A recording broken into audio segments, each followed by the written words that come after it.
ومواله ولا حول ولا قوة إلا بالله أما بعد. Alhamdulillah, para bapak dan para ibu jamaah sekalian rahimani wa rahimakumullah.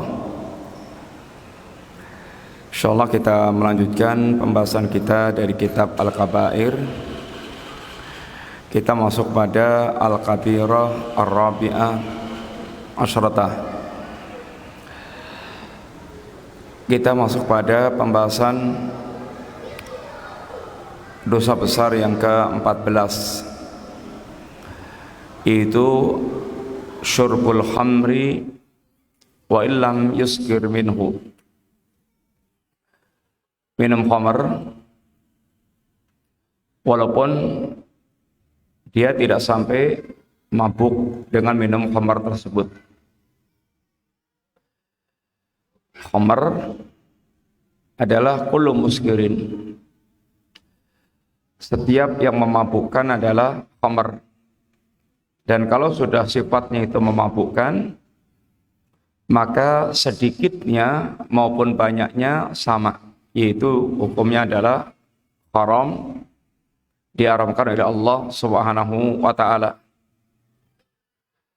Dan minum khamr termasuk di antara al-kabair, sebagaimana yang disampaikan oleh para salaf kita.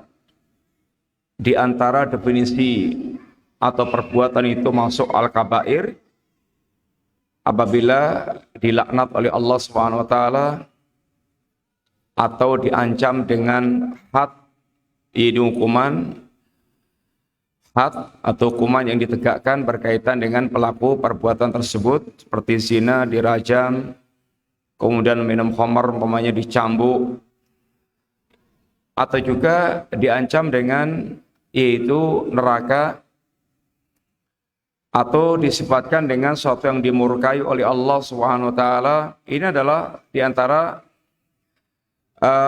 yang masuk dalam kategori al-kabair. Ini dosa-dosa besar. Yang Al-Imam Adabi mengumpulkan sampai kira-kira 70-an al-kabair. 70-an dosa-dosa besar. Dan sekarang kita masuk pada pembahasan yaitu tentang masalah minum khamr walaupun tidak sampai mabuk. Khamr sendiri adalah minuman yang sifatnya memabukkan. Kemudian kalau sudah sifatnya memabukkan itu, minumnya banyak atau minumnya sedikit sama. Dan khamr dan semua yang dilarang oleh Allah Subhanahu wa taala, Bapak sekalian, itu apabila dilakukan pasti akan menimbulkan madarat. Sebaliknya, semua yang diperintahkan oleh Allah Subhanahu wa taala apabila dilakukan pasti akan menimbulkan masalih, menimbulkan maslahat, menimbulkan kebaikan. Karena syariat ini diturunkan oleh Allah Subhanahu wa taala sifatnya untuk mendatangkan masalih, sifatnya untuk mendatangkan kebaikan-kebaikan, dan untuk menghindarkan mafasid dari segala macam bentuk kerusakan.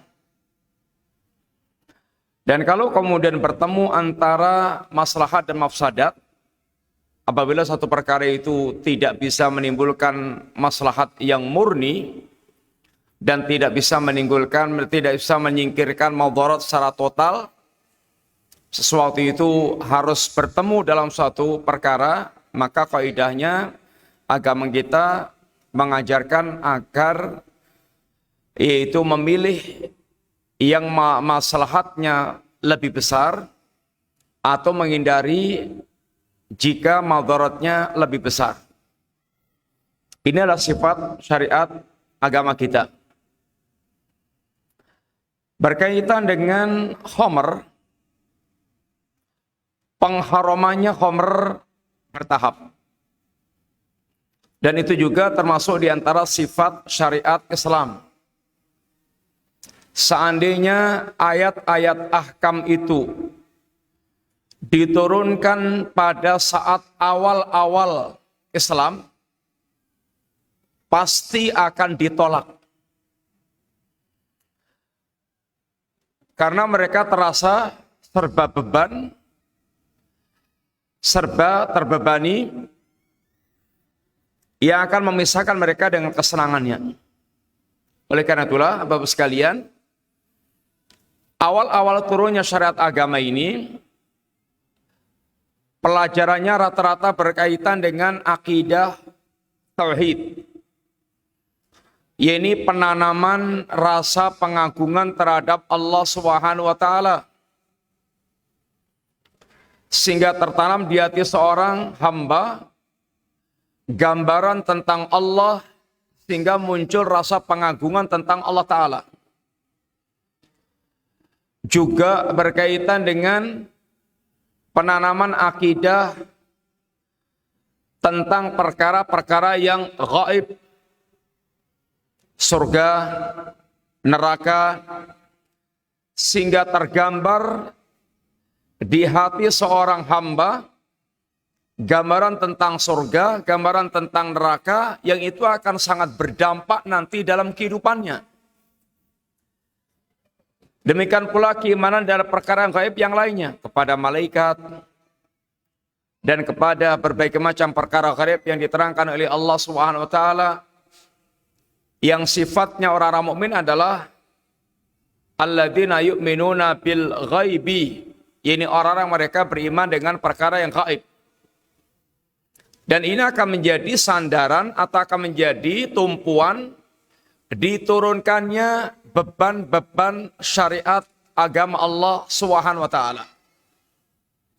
Yang apabila beban-beban syariat agama ini turun setelah tertanamnya rasa pengagungan kepada Allah Subhanahu wa taala, dan setelah tertanamnya keyakinan tentang surga, neraka, yaumul akhir, maka semua beban itu akan terasa ringan dan akan siap untuk ini diwujudkan. Sehingga hampir tidak ada sepanjang 13 tahun, Bapak sekalian, di Mekah, hampir tidak ada ayat ahkam yang turun, tidak ada ayat-ayat tentang hukum yang turun. Selama 13 tahun rata-rata berkaitan dengan masalah, yaitu akidah, tauhid, perkara-perkara yang berkaitan dengan keyakinan-keyakinan hati. Di sini pula, Bapak sekalian, membangun dakwah, membangun masyarakat untuk mereka bisa memuliakan Islam. Itu juga diawali dengan penanaman akidah tauhid. Walaupun bukan berarti bersama itu tidak perlu sholat dulu, tidak perlu puasa dulu, tidak perlu zakat dulu, tidak perlu haji dulu, tidak demikian. Syariat telah turun dalam keadaan sempurna, kita telah terima utuh. Akan tapi prioritas dalam masalah pendidikan tidak bisa ditinggalkan. Awal pendidikan harus menanamkan akidah tauhid. Tidak boleh seorang dai awal-awal dakwahnya kemudian langsung urusan jihad, langsung urusan beban syariat, sebelum dia menjelaskan urusan tauhid. Dan ini urusan yang terus harus ditanamkan dalam pribadi seorang muslim. Bapak sekalian, khamr turun pengharamannya secara bertahap. Tahapan yang pertama seperti yang tercantum dalam surat ini Al-Baqarah. Ini ayat yang ke 219 yang Allah Subhanahu wa taala katakan yas'alunaka 'anil khamri wal maisir. Qul fihima ismun kabirun wa manafi'un linnas wa ismuhuma akbaru min naf'ihima. Mereka bertanya kepada engkau ya Rasulullah sallallahu alaihi wasallam tentang khamr dan judi. Katakanlah tentang khamr dan judi itu ismun kabirun, dosa besar. Tetapi wa manafi'u linnas, dalam khamr dan judi juga ada manfaat-manfaat bagi manusia. Tidak dinafikan atau tidak ditiadakan dalam perkara-perkara yang haram itu ada manfaat-manfaatnya. Ada manfaatnya. Bahkan syirik saja ada manfaatnya. Sehingga sebagian orang mengatakan ternyata syirik-syirik juga ada manfaatnya. Memang perkara-perkara yang haram itu bukan berarti nggak ada manfaatnya sama sekali. Termasuk diantaranya masalah ya ini khamr dan judi ada manfaatnya. Diantaranya manfaat ekonomi. Jual belinya bisa menghasilkan perekonomian. Sehingga orang yang mereka akidahnya belum tertanam di dalam hatinya, tidak ada pengagungan kepada Allah, tidak ada gambaran surga dan neraka. Kalau kemudian langsung diajak bicara halal haram, itu dampaknya akhirnya itu ngeyelnya itu, lawang ini juga manfaat. Lawang ini juga ya ini menghasilkan perekonomian umat. Menggerakkan perekonomian manusia. Karena urusannya masih sekitar perut. Kepentingannya masih sekitar perut. Sehingga urusan hatinya dengan Allah SWT, dengan surga dan neraka itu belum tergambar di dalam yakni hatinya. Allah pertama masih sekedar menggambarkan bahasanya khamr itu dosa besar. Di sana memang ada manfaatnya. Tetapi dosa keduanya yaitu khamr dan judi itu lebih besar dibandingkan dengan manfaatnya. Ini Allah memberikan pertimbangan dengan akal mereka. Ini belum sampai pada tingkat pengharaman khamr. Sehingga orang masih bebas untuk menikmati khamr. Hanya sudah di-warning oleh Allah SWT dalam urusan khamr dan judi itu ada ini madaratnya lebih besar dibandingkan dengan manfaatnya. Ada manfaatnya.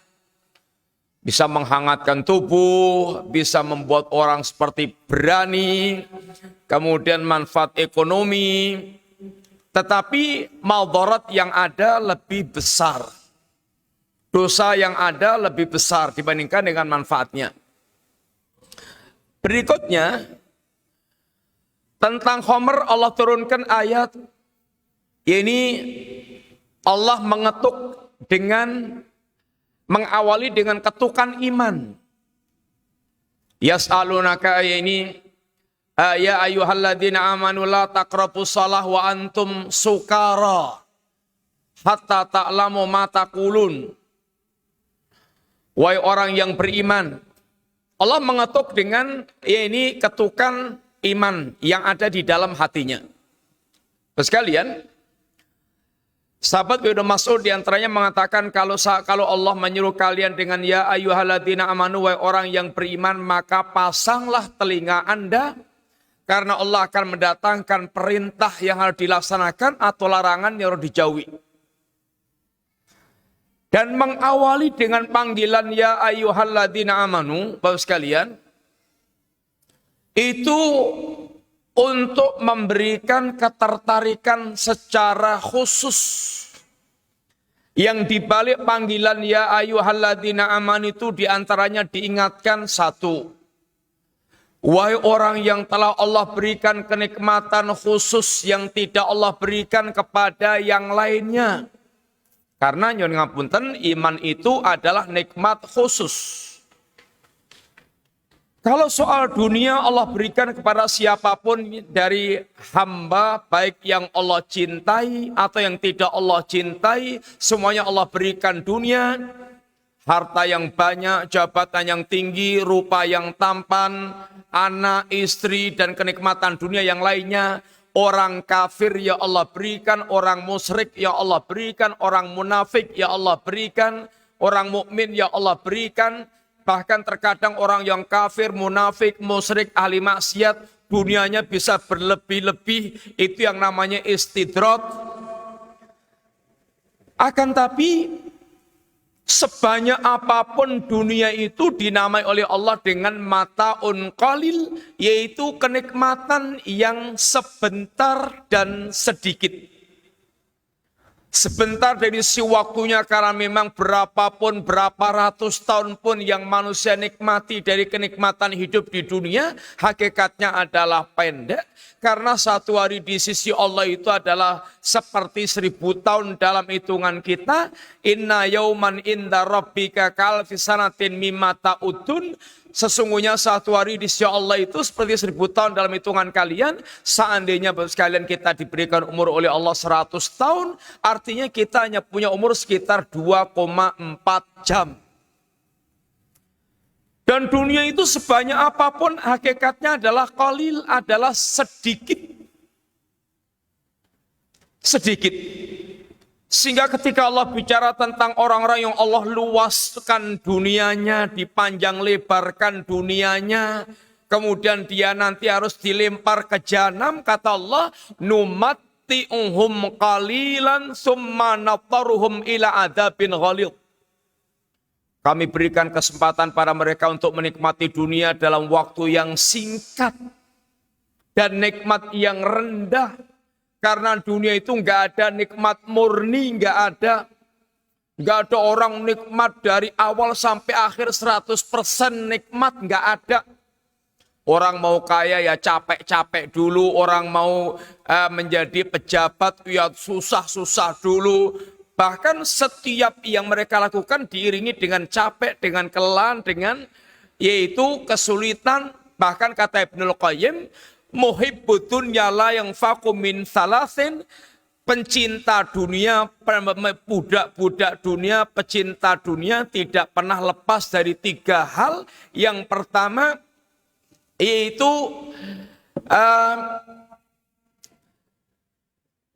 sedih yang lasimun, sedih yang melasimi dia. Kesedihan yang terus-menerus bersama dengan dia. Yang kedua, watak benda imun, capek urusannya itu, capek terus. Sudah punya perusahaan, yang satu sukses, membuat yang kedua ibaratnya ngopeni dari bayi lagi, capeknya bukan main, terus sukses yang kedua, pengen yang ketiga, buat lagi, ngurus lagi, capek lagi, dengan pesaingnya untuk eksis dan seterusnya, sehingga yang ada itu hanya capek dan capek. Yang ketiga, wa hasratun la tangqadi, dan penyesalan yang tidak akan ada, ya ini batasnya. Kalau sampai dia diperbudak di dunia, sampai lupa agamanya, sehingga yang dikejar-kejar hanya dunia, nanti akhirnya dia nyesel yang tidak akan pernah bisa tertutupi lagi. Dunia itu membuat capek, sehingga kalau orang dia itu mencari dunia, tidak mengenal Allah dan agamanya, hanya menjadi budak-budak dunia, apakah harta, apakah jabatan, apakah kekuasaan, apakah ketenaran, itu hanya, nyon ngapunten, ibaratnya hanya dihingkel-hingkel sama dunia, dia menikmatinya itu sedikit. Sehingga kata Allah, numatti'uhum qalilan summa nattaruhum ila adzabin ghalidh, kami berikan kesempatan untuk menikmati kenikmatan dunia yang sedikit dan singkat itu, lalu kami akan lempar paksa ke jahanam. Dan kalau sudah orang dia mendapatkan azab jahanam, seberapapun dia pernah punya kekayaan di dunia ini, tidak akan pernah bisa dipakai untuk menebus kesulitan di akhirat. Walaupun bumi dan seisinya milik dia sendiri, bahkan walaupun dunia itu ibaratnya berubah jadi emas dan milik dia sendiri, dilipatkan 2 kali lipat lagi, semuanya nggak bisa dipakai untuk menebus azab Allah Ta'ala. Sekalian, sehingga panggilan ya ayyuhalladzina amanu itu satu, mengingatkan wahai orang yang Allah telah limpahkan karunia khusus, nikmat khusus, bukan hanya dunia, tapi Allah berikan iman. Yang iman itu merupakan nikmat yang pemberian Allah, yang Allah berikan kepada hamba-hamba yang dipilih oleh Allah Subhanahu wa taala. Yamununa alaika an aslamu qul la tamunu alayya islamakum balillahu yamunu alaikum an hadakum lil iman. Bahkan Allah yang telah mengkaruniakan kepada kalian iman in kuntum shadiqin, kalau kalian orang yang jujur mengakui kenikmatan Allah Ta'ala. Yang kedua, Bapak sekalian, panggilan Allah ya ayyuhalladzina amanu itu mengingatkan kepada kita, karena yang siap pasang telinga, yang siap untuk menyimak apa yang diserukan oleh Allah, itu hanyalah orang yang punya iman. Orang yang beriman itu kalau diseru oleh Allah Subhanahu wa taala, dia siap mendengarkan dan menyimak, yang ujung-ujungnya adalah sami'na wa ata'na.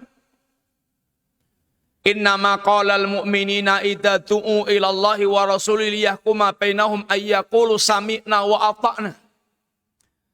Sesungguhnya perkataan seorang mukmin itu apabila diseru oleh Allah dan Rasulnya, tidak ada ucapan lain kecuali sami'na wa ata'na. Beda dengan orang yang kafir, yang Allah katakan mereka itu enggak punya telinga yang bisa mendengar, enggak punya mata yang bisa melihat, enggak punya akal hati yang bisa untuk berpikir. Mereka ini kal an'am ulaika kal an'am balhum adallu, mereka kayak binatang ternak, bahkan lebih sesat dari binatang ternak. Lahum qulubun la yafqahuna biha walahum adhanun walahum a'yunun la yubsiruna biha walahum adhanun la yasma'una biha ulaika kal an'am balhum adallu. Mereka itu punya mata, mereka punya hati tapi nggak bisa dipakai untuk memahami, punya mata nggak bisa dipakai untuk melihat, punya telinga nggak bisa dipakai untuk mendengar. Sehingga telinganya sekedar daun telinga yang mendengar suara yang ada, tapi nggak punya telinga yang menggerakkan hatinya untuk beriman kepada Allah Ta'ala. Matanya hanya bisa melihat tentang apa yang dilihat di depan mata, tentang urusan-urusan ini, dunia, tapi nggak ada penglihatan yang menggerakkan hatinya untuk beriman kepada Allah Subhanahu wa taala. Akalnya itu hanya bisa mikir tentang urusan dunia yang kasat mata, tapi nggak bisa menggerakkan hatinya untuk memikirkan yang lebih besar daripada itu, yang mengantarkan dia beriman kepada Allah Ta'ala. Ulaika kal an'am, mereka ini kayak binatang ternak. Sehingga orang mukmin dengan kalimat ya ayyuhalladzina amanu, karena memang orang mukmin itu orang yang mereka siap untuk menyambut seruan Allah Subhanahu wa taala. Enggak ngeyelan, tidak kayak kerbau, dia punya perhatian dengan apa yang diserukan oleh Allah Subhanahu wa taala. Kalau orang mukmin kok ngeyelan dengan seruan Allah, nyun ngapunten, imannya perlu diperhatikan lagi, hatinya itu ada iman atau enggak. Apalagi siap-siap untuk memusuhi setiap seruan Allah Ta'ala. Ini menunjukkan orang ini sebetulnya kafir atau munafik. Kok ada orang mengaku iman tapi sikapnya kok selalu ngeyel dan memusuhi apa yang diserukan oleh Allah Ta'ala. Yang ketiga, sekalian, seruan ya ayyuhalladzina amanu itu karena hanya orang-orang yang beriman yang bisa merasakan lezatnya dalam memenuhi seruan Allah Ta'ala. Kenapa? Karena iman itu identik dengan cinta, yang Allah mengatakan walladzina amanu asyaddu hubban lillah, dan orang yang beriman itu amat sangat besar cintanya kepada Allah Ta'ala. Dan orang itu kalau hatinya ada kecintaan, semua yang dilakukan itu akan nikmat dan akan asyik. Beda dengan orang mereka tidak ada kecintaan sama sekali, atau bahkan diwarnai dengan kebencian. Entengnya kayak apapun, kalau itu permintaan dari yang dia benci, oh itu berat bagi dia. Sangat berat, sangat berat. Orang kalau hatinya itu sehat, orang kalau badannya itu sehat, makanan itu akan terasa seperti hakikatnya, yang manis ya manis, yang gurih ya gurih, yang pahit ya pahit. Tapi kalau orang itu sedang sakit, Bapak sekalian nyuwun ngapunten, maka semuanya itu menjadi berat, makanan itu menjadi berat, pahit semuanya. Sehingga walaupun nyuwun ngapunten dinyol-nyolkan di depan tinggal ngemplok ibaratnya itu berat karena sakit. Yang kalau dia sehat bleb bahkan dia mencari kemana kalau dia perlu dia cari walaupun keluar rumah walaupun jaraknya berkilo-kilo. Tapi kalau sedang sakit maka walaupun di depan mulutnya saja sudah tinggal gelek atau tinggal ngemplok itu berat, pahit, nggak selera. Iman kita begitu. Kalau orang imannya itu sedang hidup, imannya sehat, itu semua amal agama terasa lezat, terasa ringan. Tapi kalau imannya itu sedang sakit, semuanya jadi berat dan pahit.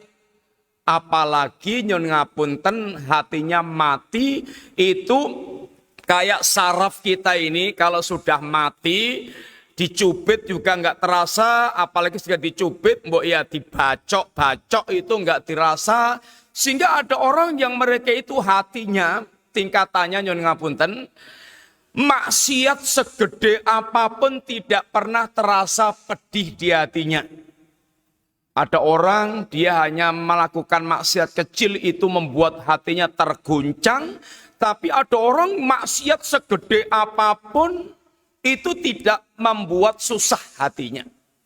Itu karena memang hatinya sudah mati. Sehingga seperti sarafnya sudah mati walaupun diamputasi, dibacok-bacok, waktu gorok itu nggak ada rasanya apa-apa. Patiro sudah mati rosok. Sudah nggak ada lagi rasa ini pedihnya. Di balik seruan ya ayyuhalladzina amanu itu diantaranya yang bisa merasakan kenikmatan panggilan Allah itu hanya orang yang punya iman. Tahapnya belum juga diharamkan tegas oleh Allah Ta'ala. Allah mengatakan ini la taqrabus shalah wa antum sukara.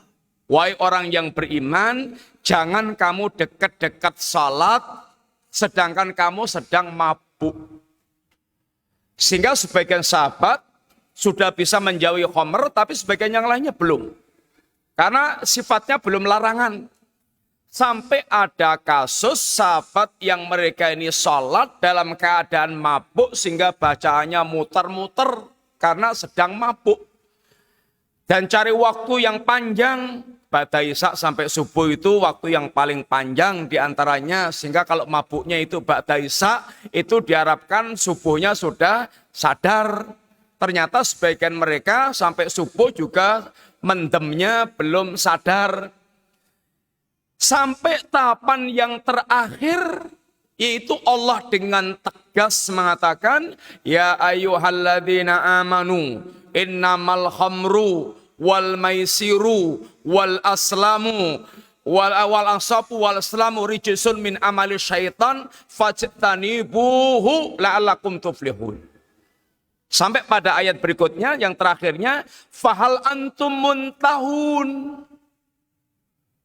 Yaitu dalam surat Al-Maidah ayat yang ke-90-91. Wahai orang yang beriman, sesungguhnya yang namanya khamr, judi, kemudian menyembah berhala, mengundi nasib. Dulu orang Arab jahiliyah, diantaranya mengundi nasib itu dengan anak panah atau dengan burung. Kalau burungnya terbang ke kanan, maka nasib ramalannya begini. Burungnya terbang ke kiri, ramalan nasibnya begini. Sehingga dikenal dengan istilah tatayur. Dia melanjutkan atau enggak melanjutkan itu dilihat dengan terbangnya burung. Yang kalau sekarang tatayur itu meluas, ya ini beranggapan sial, baik dikaitkan dengan burung atau binatang, atau waktu, atau tempat, atau tanggalan. Kalau nomor 13 itu nomor sial. Sehingga nggak ada hotel nomor 13, adanya nomor 12, langsung 14, atau 12A, 12B, tidak ada 13.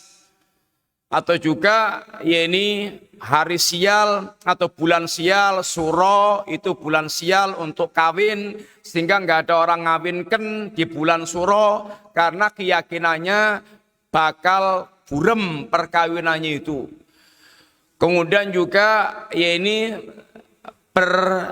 beranggapan sial dengan, ya bisa dengan hari, ada hari Rebu sial atau hari Selasa sial. Dan semua yang dikaitkan dengan yang dia yakini akan menimbulkan kesialan. Ini tatayur.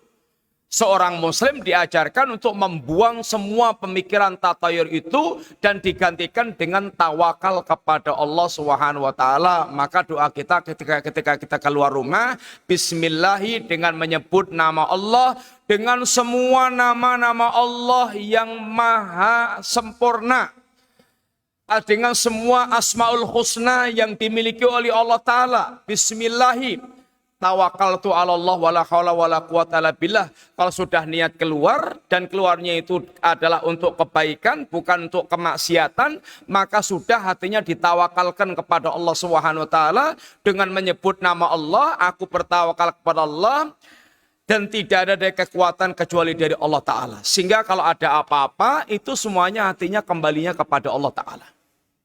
Nah sekalian, Allah menegaskan sungguhnya khamr, judi, menyembah berhala, mengundi nasib, itu semuanya rijsun, barang najis. Allah mengatakan ini semuanya adalah barang najis. Maksudnya najis adalah najis maknawi. Syirik itu najis, najis maknawi. Innamal musyrikuna najasun, sesungguhnya orang-orang musyrik itu najis, yaitu najis secara maknawi, najis batinnya, najis perbuatan syiriknya, karena syirik itu menjijikkan. Syirik itu adalah kezaliman yang paling zalim, kezaliman yang paling besar, sehingga barang najis yang paling najis adalah syirik. Tapi jasadnya orang musyrik itu tidak najis. Karena najisnya adalah najis maknawi. Perbuatan dia adalah perbuatan najis. Demikian pula khamr, judi, perbuatan najis, amalan syaitan yang hanya akan menimbulkan, yaitu al-adawah wal baghdha, permusuhan dan kebencian, dan menghalangi manusia dari berzikir kepada Allah Ta'ala. Persatuannya ahli judi, ahli judi, para peserta judi, ini persatuannya seperti yang Allah gambarkan, tahsabum jami'an wa qulubum syatta. Kelihatannya mereka bersatu tetapi hati mereka centang perenang. Sehingga kelihatan mereka rukun satu meja, tapi sungguhnya hati mereka ini saling bermusuhan. Sehingga para penjudi rata-rata mereka gampang ngamuk dan kemudian gampang marah dan kemudian gampang terjadi keributan. Dan judi itu rata-rata gandengannya dengan khamr, mendem, ini cepaan, ini ciu, omben-omben yang membuat dia mendem. Kemudian juga lengkapnya lagi nyanyian syaitan yang akan membuat mereka tergerakkan syahwatnya. Ini sudah gandengan. Khamr, nyanyian, judi, zina itu sudah ini sak paket. Maka enggak ada tempat hiburan malam, klub-klub malam itu disetelkan murotal sesudes mamanya, enggak ada. Yang ada itu cepai gendul mendem, kemudian kartu judi, kemudian perempuan untuk berzina, itu udah paketnya gitu, nyanyian yang disetelkan di situ. Itu udah satu paket rata-rata yang memang ngelutaknya itu antara judi, perempuan, kemudian khamr, kemudian zina, ini sudah merupakan perbuatan yang sepaket nyanyian. Yang Allah Subhanahu wa ta'ala di akhir ayatnya mengatakan fahal antum muntahun fastanibuhu la'allakum tuflihun. Fal antum muntahun, wahai orang yang beriman, jauhilah semua perbuatan tersebut. Karena mudah-mudahan kalian menjadi orang yang beruntung, yang berbahagia. Enggak ada ceritanya orang berbahagia hidupnya itu karena judi, karena khamr, karena ini syirik, itu enggak ada. Mereka akan hidup dalam kegelisahan dan kesempitan.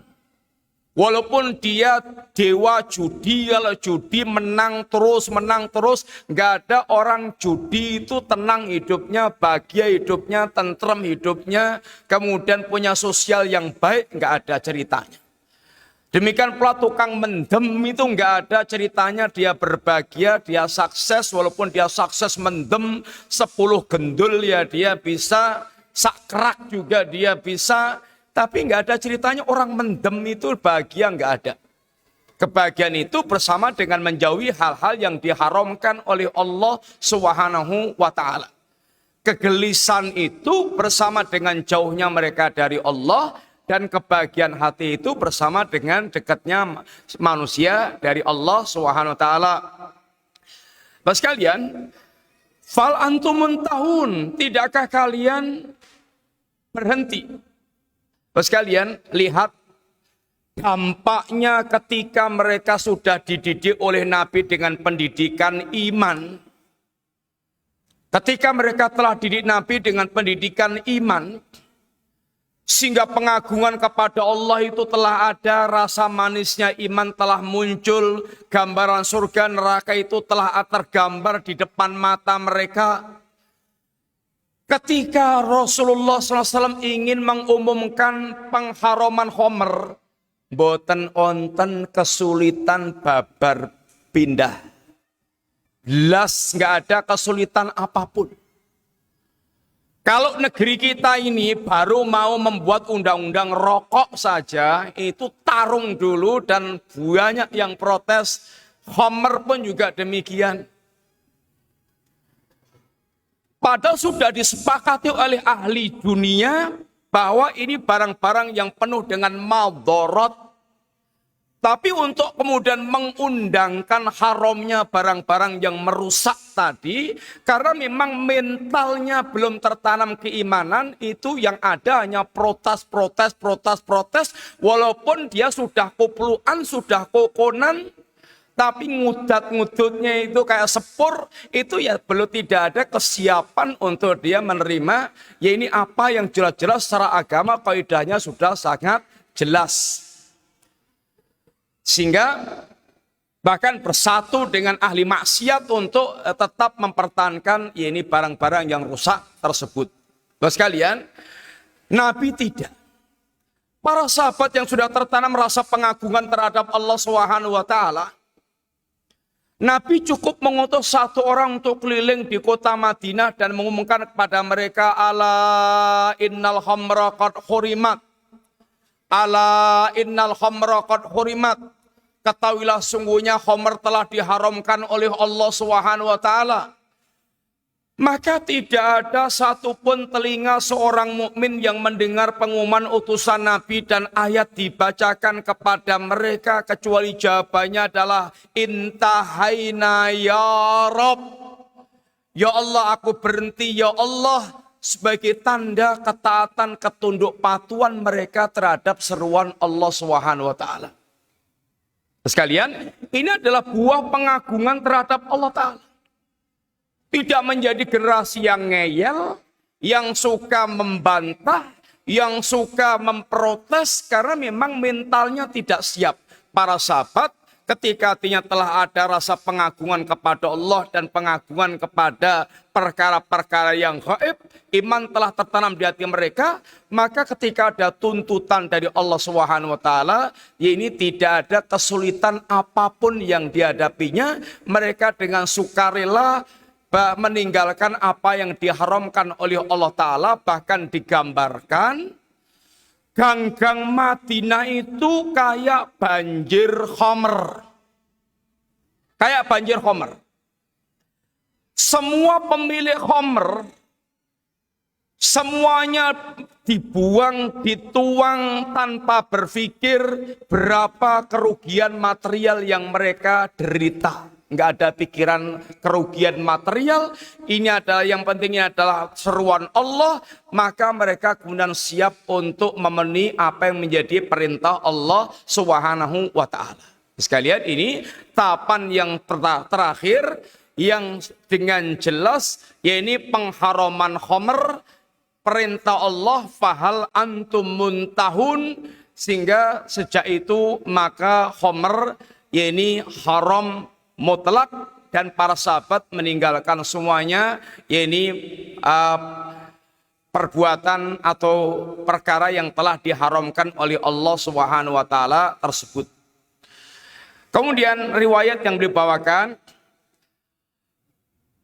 an Ibni Abbasin radhiyallahu anhuma, dari sahabat Ibnu Abbas radhiyallahu anhuma, lamma nazala tahrimul khamri, ketika turun ayat khamr, masa sahabatu ba'dhum ila ba'din, para sahabat mereka saling berjalan satu dengan yang lainnya, saling ngasih tahu sama teman-temannya, dan mereka mengatakan hurrimatil khamru wa ju'ilat adlan lisyirki.